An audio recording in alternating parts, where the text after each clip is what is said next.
The views expressed on the following program are not necessarily those of WPSL. However, we do encourage you to like and share them on Facebook. In fact, subscribe and like the Sue Ellen Sanders Show on Facebook, on YouTube. That's where you'll find our archives for WPSLTV.com. And now let's get going. Here's Sue Ellen Sanders. Well, actually, I usually share it on my Facebook page, and usually my guest does as well. So it is kind of shared on Facebook. But yes, I love the fact that on the YouTube channel, PSL TV, you can look and you can see all of our different shows and how they. You can look up the different dates of the shows, and you can see little bird's eye views, mini views of all the shows. So not just my show, but the IRSC show and any of the other shows that we've had. And there's an archive of them too. So in case you're somebody who needs to go to sleep at night and you want to have something in the background, hopefully if you're listening to my show, I would prefer to think that I'm not droning, but people might think so. I don't know.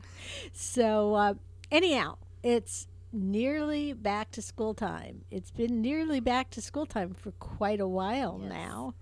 And we're really excited to have Laurie from the St. Lucie School District.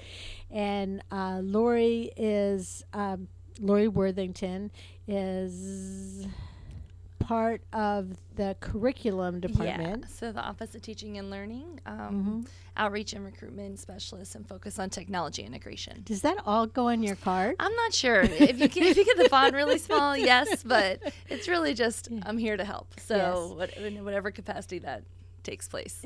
So basically, she's somebody who now works behind the scenes, helping the teachers and the administrators and the schools get the tools that they need in order to do a great job. Correct. They're the superstars, and we're here to support them along the way. But, speaking of superstars, I mean, you and Dr. Helen Wild and some of the other people that helped to put together the ideas and the curriculum guiding the education, you have done videos now because, hey, it's a video type of world. It's virtual, and you're going to give us an idea of some of the things that you have out there that are on your website and that children and educators will be able to use as tools in the coming school year. Absolutely. This is a YouTube kind of world, right? When we need to know how to do something, we oftentimes go online, Google it, figure it out. So during the springtime, when we went to distance learning, we did create a ton of various videos that were different resources for students, for their parents, everything from powering on your computer to getting it connected to the internet to utilizing the Microsoft Office 365 products that we use on a daily basis. So we put different ones together. We have a learning management system called Canvas, which houses all of our curriculum. So lots of different how to get going with that. We try to utilize as many the applications that are good across all devices, whether it's a mobile device, a laptop, a tablet, as much as possible. That's what we try to do as well. So when thinking about this next school year, we were really excited to get going with a My School online page within the St. Lucie Public School website. So we're putting on some finalized touches with that, but that will have a more enhanced look to it as far as the resources that are provided to kind of break it down even further for students versus parents versus additional learning resources. So to begin with, of course, school starts officially in St. Lucie County on August 24th. Correct. And that's a pushback of a couple weeks from the original start date. And the reason that was done was to be better prepared and also delay. So hopefully conditions were a little bit better and more conducive to learning. But the educators have had more training. Correct. You as administrators have had more opportunity to come up with platforms and to train whoever needs to be trained. It's a whole different mindset. It really is. This week and next week are 2 weeks of pre-service training, collaboration, planning that teachers are going through. The Office of Teaching and Learning, the Curriculum and Talent Development Department have been working tirelessly to put together curriculum in collaboration with some of the school-based coaches, some of the lead teachers out there throughout the district. So really these 2 weeks are meant to, it's a lot to take in, but it's very important information, because you know what, as a teacher, you're a superstar in your classroom. You understand your craft. You refine it every single school year, because you have different kids in front of you and different needs. But to transition to an online platform, there's a lot to learn, and so you want to make sure that you have the tools that you need, as well as understand the best way to differentiate based on students' needs. So basically, you didn't have to just train the administration. You didn't have to just train the educators. You didn't have to just train the parents. You didn't have to just train the children. You had to train everybody, and everybody in a little bit different way, how best to use the virtual platforms. Yeah, absolutely. It's almost like a community classroom in a way, right? There's so many different this people. One's for you. This one's for you. Absolutely. And it takes a village to make that happen. When everything transitioned in the spring, we transitioned to distance learning. And I have to be honest, when talking with some of our partners, other school districts within the state, out of the state, people like Microsoft or Nearpod, Canvas, different partners that we have out there for learning. A lot of them actually applauded St. Lucie Public Schools' efforts, because we continued with our curriculum. We continued with the standards, and we did the best we could in very challenging time for the last 9 weeks of the school year. Not every school or every state did that. Going to online learning didn't look the same here in St. Lucie County versus somewhere in Virginia, possibly. Well, for one thing, you already had some type of virtual education that was already going on with Mosaic. Yes. So Mosaic is a gem. Yeah. It's an absolute gem. We're lucky to have a formal virtual program here in St. Lucie County run by Miss Jean Zimba. She's the principal out there.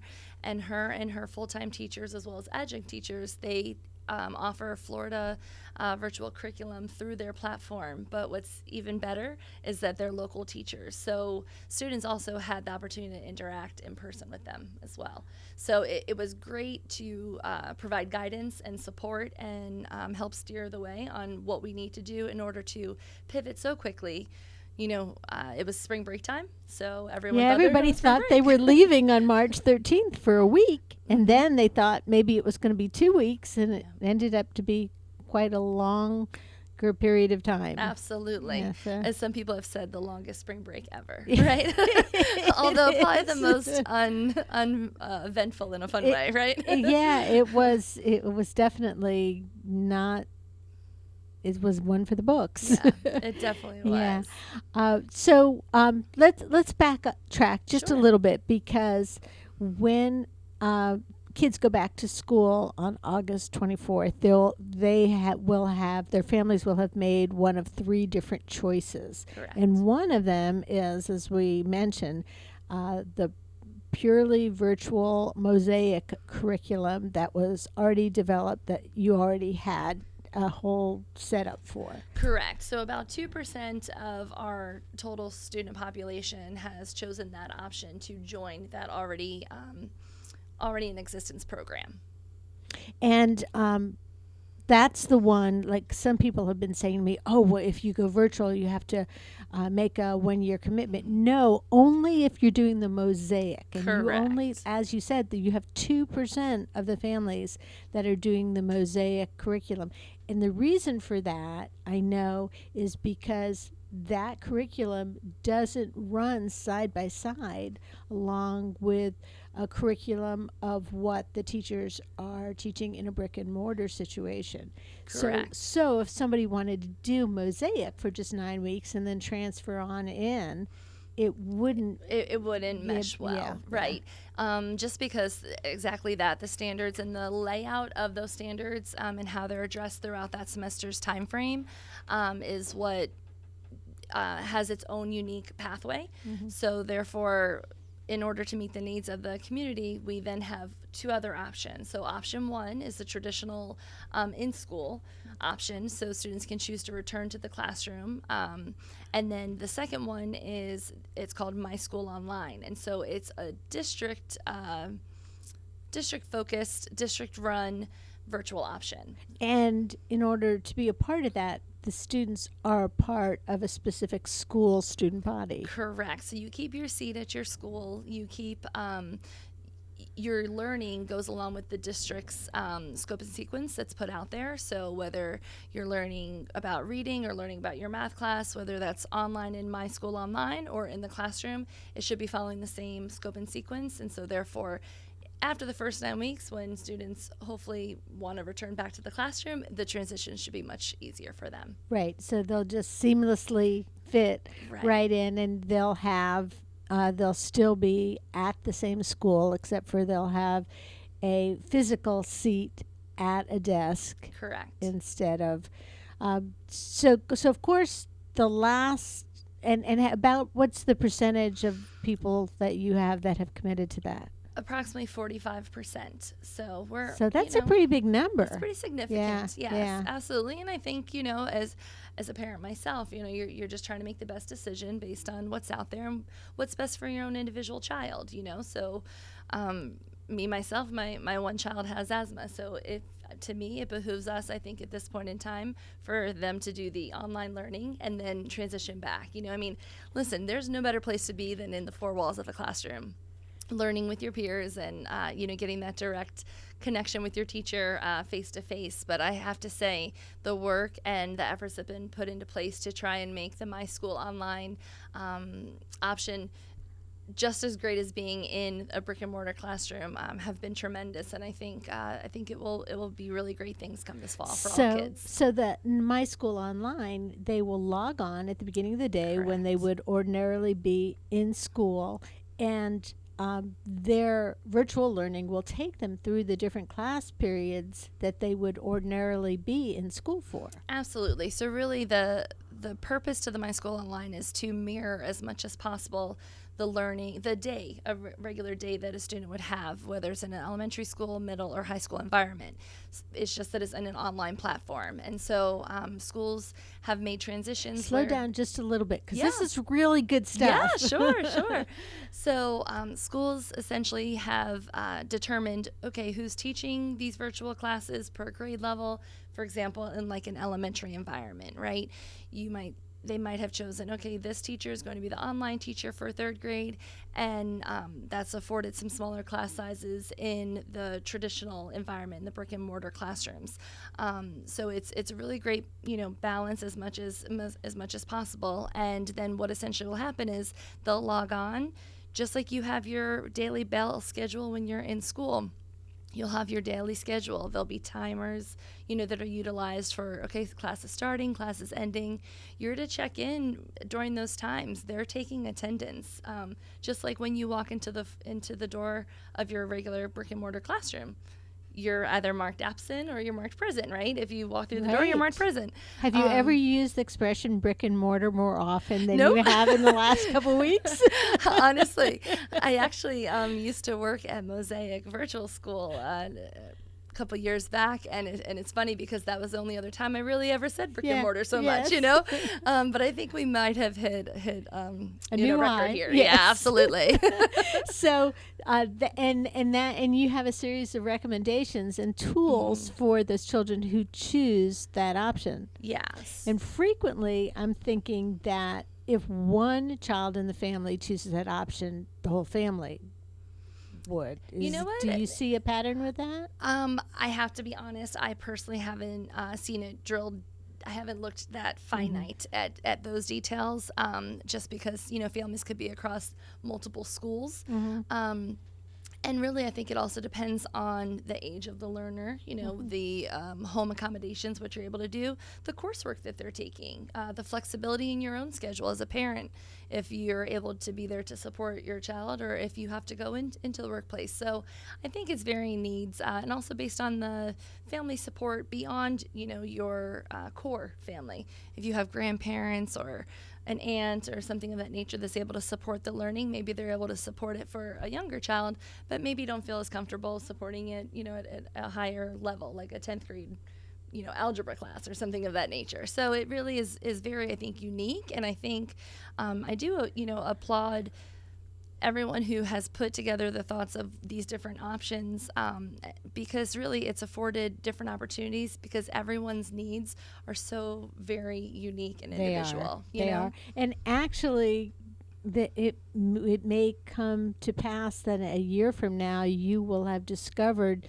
certain needs that you feel are better met through a virtual class, or you may decide that your kids are never going to do a virtual class again because they need that extra in-person visiting. So we mentioned the first two virtual options, and then of course the last one is physically present in a seat in the classroom. Correct.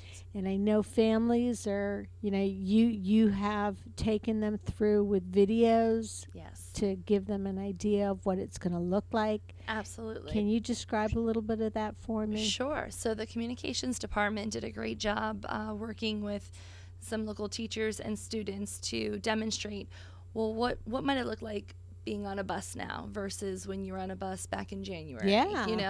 Vastly different. What would it look like in the classroom? How might a classroom be set up? Obviously every school is uniquely different as well, but the overall purpose, to spacing students out as much as possible, to removing extraneous furniture in there that's not necessary or conducive to the learning so we can space out further. The safety protocols put into place, from hand sanitizers to PPE that will be on campuses.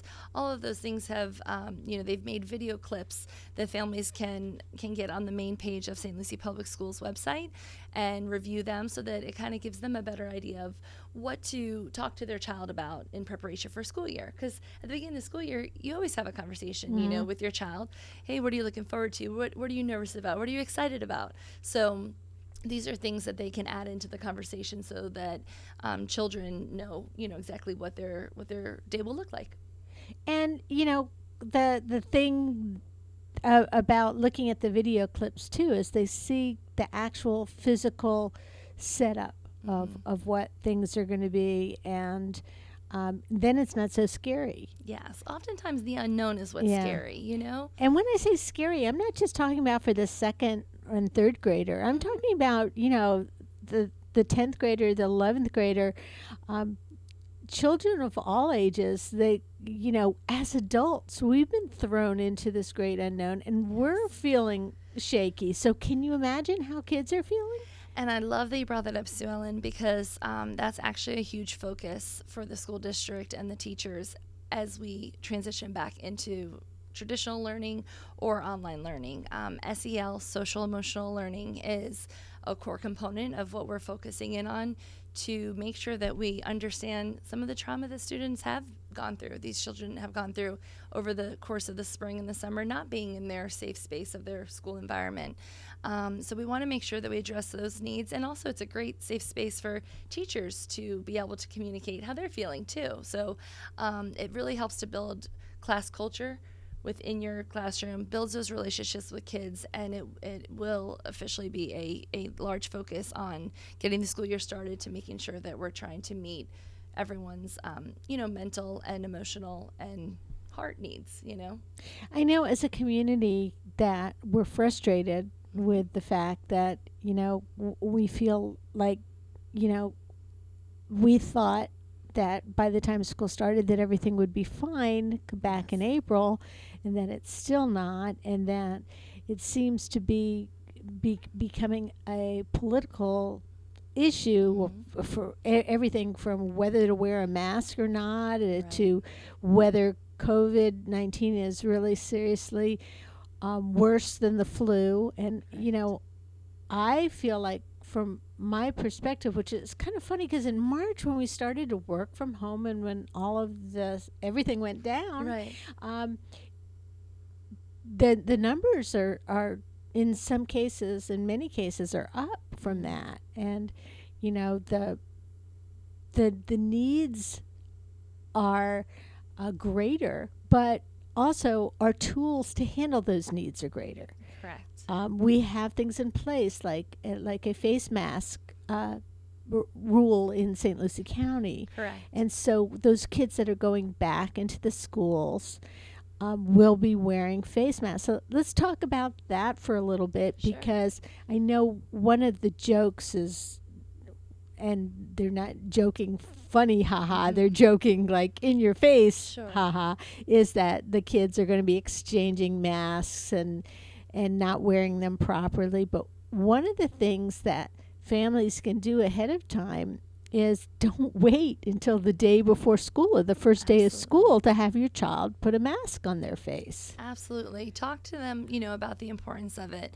Practice with them how to place it on their face. Work with them to adjust it accordingly so that they're comfortable in it. How do I breathe in this? How do I put it on? Where does it fit properly? And I think that would relieve a lot of angst for children, just even thinking about, oh, okay, I need to have a mask on. I'm going back to school. Once again, what does that look like? That's exactly what it looks like when they have the opportunity to practice it and understand that it's, meant to keep them safe, keep others around them safe, and it's, part of the school rules. I know with the elementary school kids too, with us with the Early Learning Coalition, one of our concerns with the kids coming in for pre-K was if they couldn't see their teachers' faces. When you're 4 years old or younger than that, you read their face as much as you listen to what they say. Sure do. But even when you're in middle school and high school, how can you tell sarcasm if you can't see the look on your teacher's face? So some of the teachers have gotten clear masks. Yep. And that, looks a little different, but you can see the teacher's smile. Yes. Or you can see the teacher's sarcastic grin, whatever, if you're in high Absolutely. school, you probably, I like to think that the most successful high school teachers have a little bit of sarcasm in their curriculum because that's how kids learn.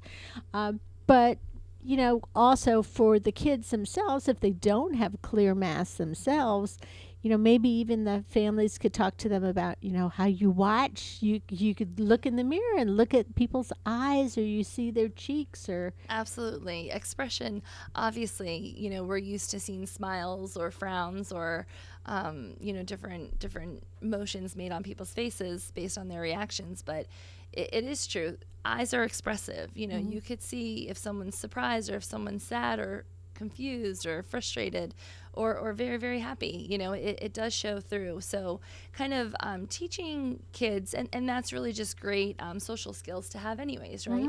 Look someone in the face, make eye contact with them, make sure you're pronunciating your words so that people can hear you clearly, right? Because you have a mask on your face right now, so it's even of utmost importance now for you to know to do that.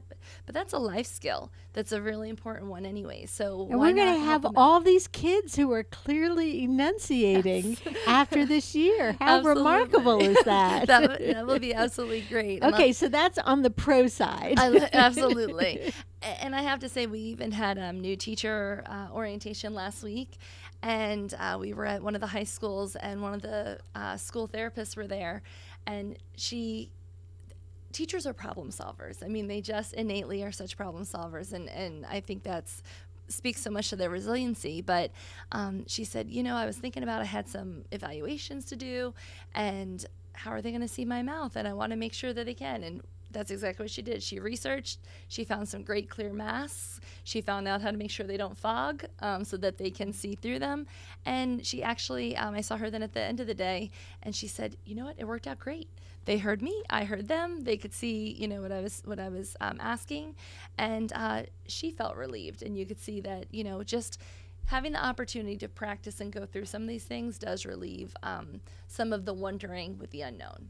Well, body language too. I was reading somewhere where people who are used to smiling when you pass somebody else on the street, now they can't see you. Now there's been a whole new generation of people doing thumbs up. Absolutely. There's thumbs up. I saw a great one the other day too. There was a teacher who made like sticks, and they had different pictures of their face, smiling or like wondering, and I just thought it was so cute. A great way for them to work with some of those younger kids and show their spirit. So yes. All right. So we're talking about that first day of school. We're talking about how school's going to look a little different. We're talking about face masks. So how about the social distancing and when the kids go to the bathroom and when the bell rings and people in the halls? How is all that going to be handled? So when it comes to things like that, as far as the classroom, teachers return this week and working with their school administration, they've been adjusting the furniture within their classrooms to distance students out as much. Having that online option of My School Online has been great as well, because it then oftentimes has afforded some smaller class numbers, so that spacing out is just, a little easier to bring to fruition. So if you're looking at about 50% offhand Right. of the families choosing other options, that means that your typical class of 25 now may have 12 or 13. Absolutely. So, that's a big difference in those four walls when you're trying to teach. In addition, there are numerous procedures put into place. So, going down, schools might redirect traffic down certain hallways for exiting versus entering. There's been stickers placed on floors that show, okay, this is acceptable distance between one another when you are waiting in the hallway. As much signage and education and awareness as possible is really, what they're focusing in on in order to make sure that students and teachers feel as comfortable as possible and have as much of these precautions put into place. And to go back to the videos and the other things that you have posted online, this is the St. Lucie School District the website is where you can go for a lot of different information. Absolutely. So right now, if you go to stluciepublicschools.org, you will see on the main page there's information about, there's a Q&A, there's a COVID Q&A, there's a return to school plan, which is a 69-page document that, just in case you like reading all the details. But like we were saying earlier, everyone has individual needs, so I might really be interested in learning more about what is going on in a certain topic, and someone else might have more interest in figuring out about something that's going on in another area. So it really breaks it down so that people can, teachers, families, students, they can see what is that plan for returning to school. And as things change, they do update that document as well. So that's a fluid document right there on the website. As we mentioned those videos earlier, and then as we mentioned, there will be a My School Online specifically page that has all the resources for online learning as well. Did teachers get to pick whether they wanted to be online or in person? So there's been a couple different processes in place. Teachers were able to put in their acknowledgement of wanting to essentially be an online teacher, and then there was processes put in place with the school administration and the district and human resources to determine where's the best fit for people.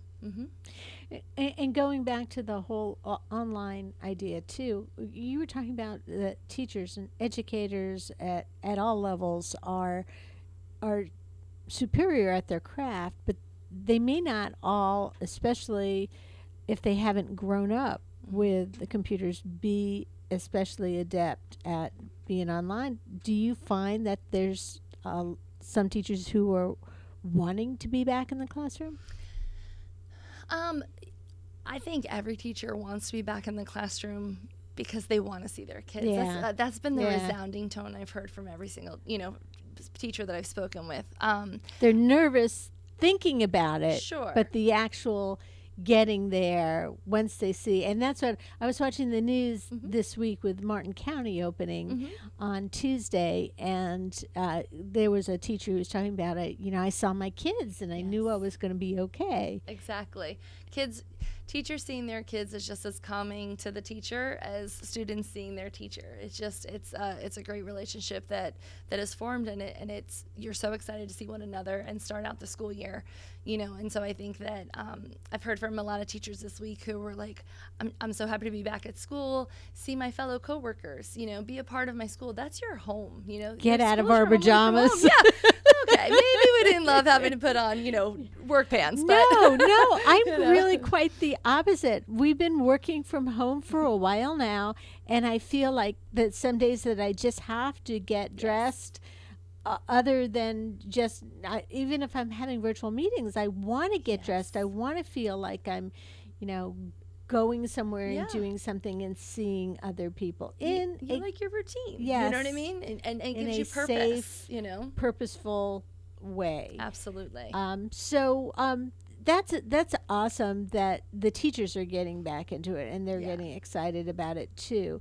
But it's not going to be for brick and mortar students. It's not going to be business as usual when it comes to after school clubs and sports either. Right.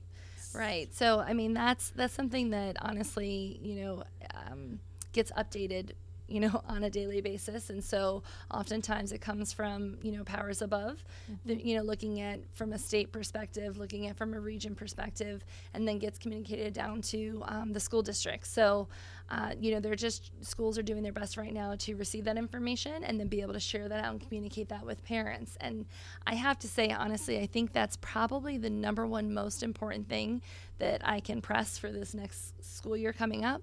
Communication is key.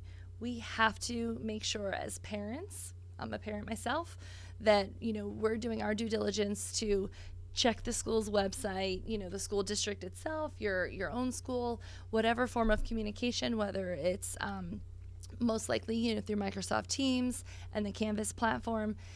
Make that communication happen. Make sure, that we're all staying abreast of what's going on so that we can help each other out along the way. Because, with trying times and things being different than typical starting of a school year, things, change and update based on, things going on in the community. So it's important to stay on top of the news. What if you don't have the materials that you need to start the new year, whether you're talking about virtual materials?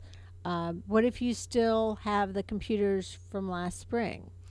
So if you still have the computers from last spring, we would really appreciate it if you can return those to your school site. It's really important to do such so that we can make sure that we account for them so that they can be updated. Because they're not loaded with the... Right. We really want to, there's so many moving parts, and one of them is to make sure that our technology is updated, that it has the tools and resources on it that are needed for kids to be able to dive into their learning for this next school year. So it's really important if you do happen to have one of the laptops from the spring distance learning, please turn it into your school so we could get that reconfigured and back out there to support our kids. What about families who don't speak English as their first language? How do you have, do you have that information on your website as well? Yeah, so we've been trying to be as cognizant of that as possible and translate all the important documentation and videos and how-to, the instructional information into Spanish, Creole, and English. In addition, when utilizing any of the Microsoft applications, there's a translator feature that actually is in there, and it has, last I heard, I believe it was 63 different languages. Oh my goodness. So people could actually learn a language from it. Right. What are you doing in your off time, Yeah. So I think that one of the biggest blessings about this happening as a pandemic situation, so therefore affecting, school districts throughout the whole entire U.S., is that companies that support education and educational programs, they've really been working hard and trying to collaborate, probably more than typically in the past. They've had to, and so they do. Absolutely. And so sometimes it takes us to be forced to in order for those things to happen. But to me, it's the biggest blessing because the advancements in some of the technology that's being able to be offered to students in the educational environment has been huge in trying to meet their needs, language-wise, accommodation-wise, things of that nature. So to me, I think that's the biggest, excitement when I think about this past spring and the learning that's happened. The technology that teachers have learned, the technology that students have learned, it's been a huge thrust in getting them up to speed with it, and I think that's giving everyone future-ready skills, and so there's nothing wrong with that, right? You talk about the future-ready skills and the expectations. I have a friend who is a dean at Dale Cassens, and she was talking about a student who has special needs who she just knew was going to be totally lost working virtually at home because she didn't feel that he had a very encouraging home situation. Sure. But yet he sat up in a little corner with his computer and he zipped through everything. And because he didn't have the distraction of because he wasn't encouraged by the other kids sitting next to him to be the class clown and to say whatever he thought, he got into learning. And really, I think those are oftentimes I get asked that when we're talking about technology. Well, then what about social emotional? What about learning to collaborate with others?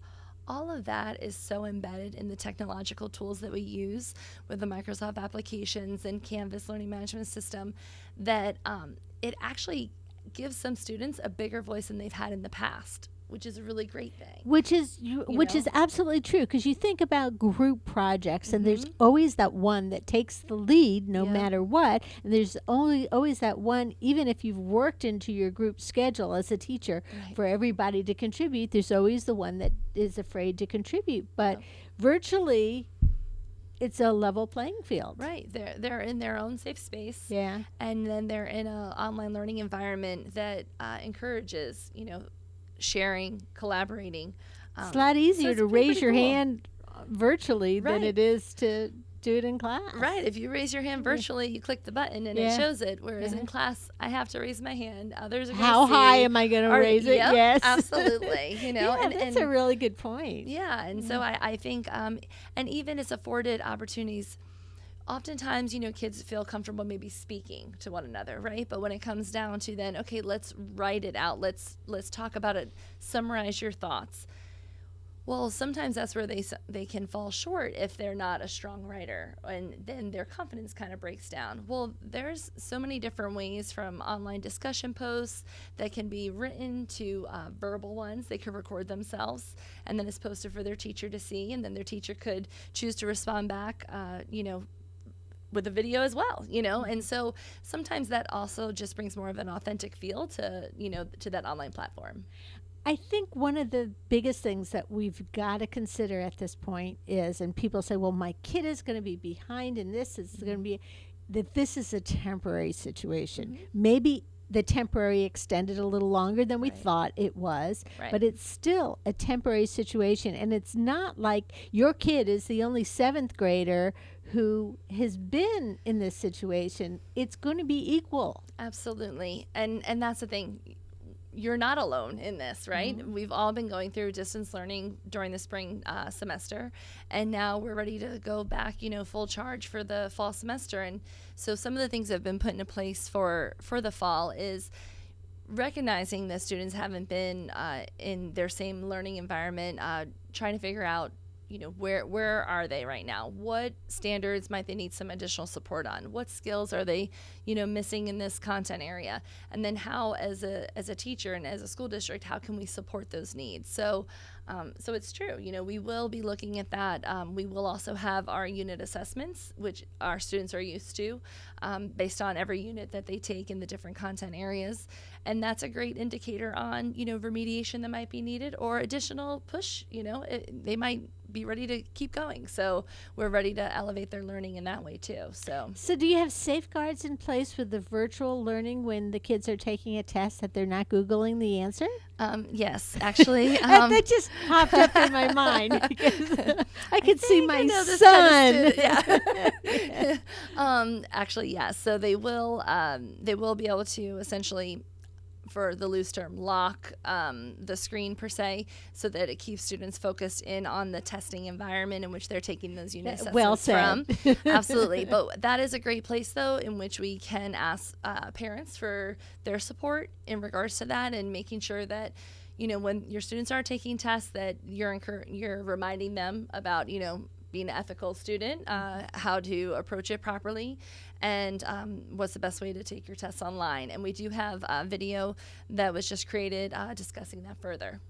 So on that website, you can see a lot of great videos that will give you guidance on plenty of different things. And you have a very active Facebook page, too, that a lot of this stuff is shared at. One of the other things that we've counted on the school district over the last few months, more than a few now, for, sharing information about what's going on with the community, like picking up backpacks, free school supplies, food. And the school district has been pivotal in sharing that information, whether it be a community group that's doing it or, the people that are running the meal service at the school district. 100%. The old adage of it takes a village. It's never taken a village larger than the one that we have right here right now in order to make these great things happen and in order to support our community and our students. So, the school district does try really hard to make sure that their Facebook is updated, that posts are being shared. It is right now. Definitely keep your eye on the Facebook and as well as the main page of St. Lucie Public Schools, because they let you know food locations. They let you know if there's school supply drives, places to drive through and grab a backpack for the next school year so that your child is prepared. And if you still want to talk to somebody, can you still call and talk to somebody if you're somebody who likes to hear an adult's voice? Oh, absolutely. Yeah. You can always call our main number at 772-429-3600. And, they will answer the phone. You could let them know what it is you're looking into further information from, and they will direct you. Once learning starts, there is a 429 help. That's what we use for technical support. And then in addition, on the My School Online, there is an infographic that's prominent. It's right on the right-hand side of that page, in which depending upon what you're looking for, what do you need help with? And it'll guide you through, okay, then who do you need to speak to, or what do you need to do, or who do you need to communicate with?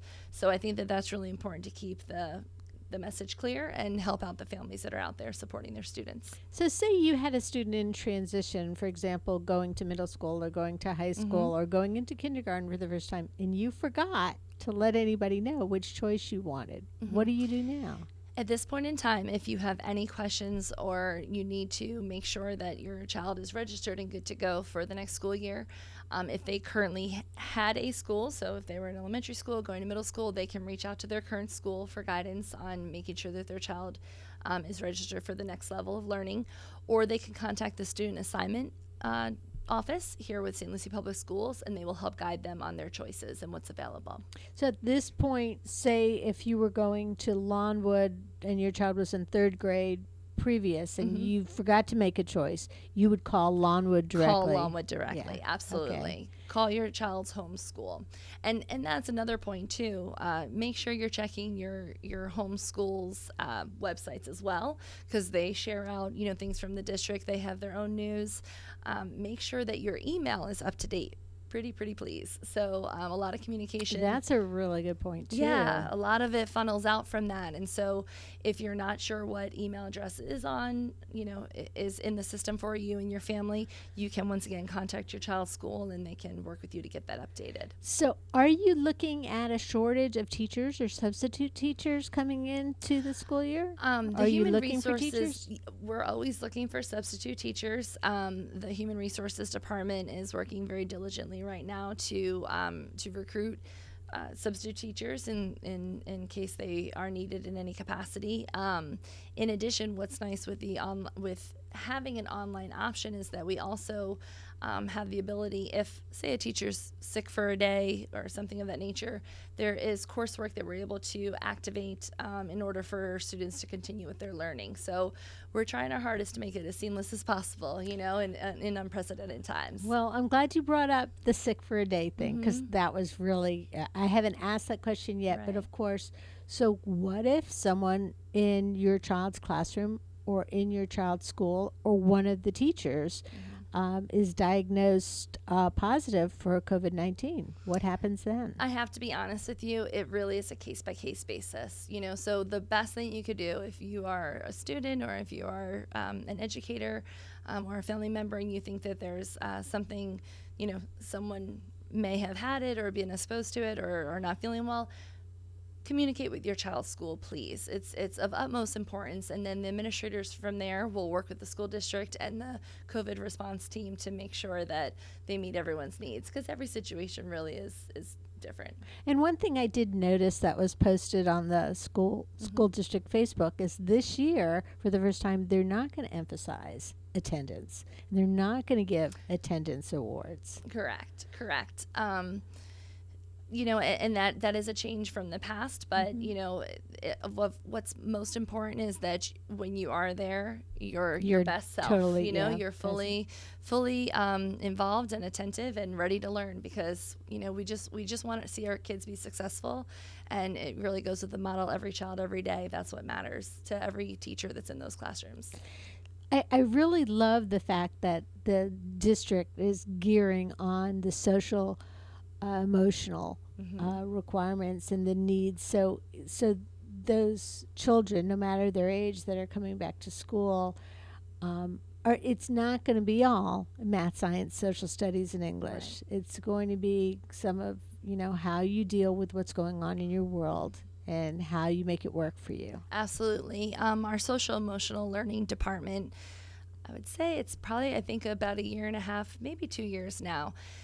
They have been working really, really hard with all the schools at every level, elementary, middle, and high school, to have learning circles, morning circles. It looks a little different in every classroom, but big circles. But yes, some circles are bigger than others. Socially distant circles. Yes. But they've really focused on the fact that emotionally we need to be able to communicate our needs in order to then academically be able to focus in on them. So, teachers have been equipped with understanding, how to best facilitate that in their classroom environment. And then over the summer, the social emotional learning department has been working hard to help guide that and what that could look like and how they can support that for this next school year. In elementary school, typically the students have their core subjects in one classroom, but then might travel for music and art and PE. Is that going to be business as usual, or? So once again, it really depends on the number of kids in the classes and the school physical, makeup. So, we want to make sure that it's the safest environment for the kids that are there and for the teachers involved. So, yes, as little movement as possible, as far as whenever that's possible, is preferred. But there may be traveling to a classroom, but if the teacher can travel instead, if that makes sense, it's really dependent upon the subject and the administration and the school district on meeting the needs of each individual schedule, because every school schedule is very uniquely tweaked. And then the last thing I wanted to ask, the schools in the past have used a lot of volunteer help and or say, for example, big brothers, big sisters, tutors coming into the school, especially at the elementary school level. Is it going to be no outsiders welcome for a period of time for safety measures? Right. I mean, I know that on campuses overall, they are trying to limit, additional people on campuses, but that doesn't mean that support isn't needed. So I would definitely encourage anyone, whether it's an local not-for-profit organization, or an individual that is a volunteer, to reach out to the school district. There's a volunteer coordinator, and communicate with them. And then, as we get the school year open and figure out what needs there are and how, we can utilize people to do those things, then they can adjust accordingly. Laurie, I haven't really given you an option to do anything but answer the questions, Sure. and we've kind of I've tried to cover everything. We have a few more minutes. Is there anything else that you think it's important to communicate right now?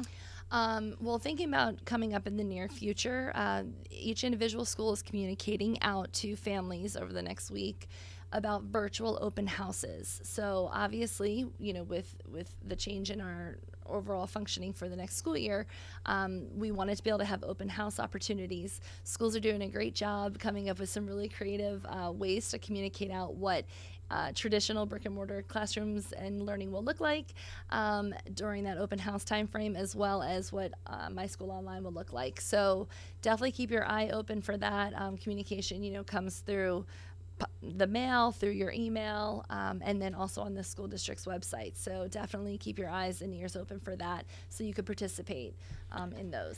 So keep that tab with the school district website open and check it regularly. Yes, favorite it, and make sure you like the St. Lucie School District's Facebook page so you get updates.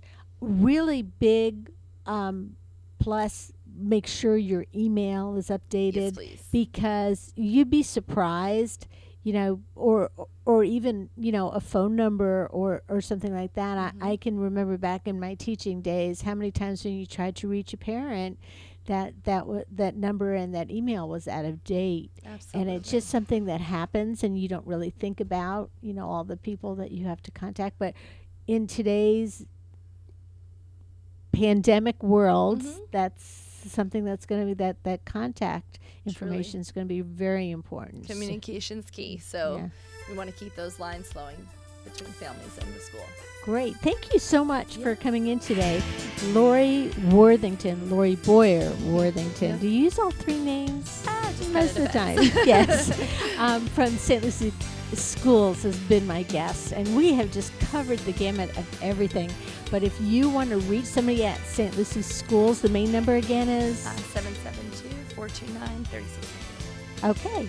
Thanks for listening to the show. We'll see you next week with more. The Sue Ellen Sanders Show with archives on YouTube. Just look for WPSL TV on YouTube and look for archives of the Sue Ellen Sanders Show. Look at the schedule at WPSL.com. And then listen in on the weekends for the Sue Ellen Sanders Show on WPSL AM 1590.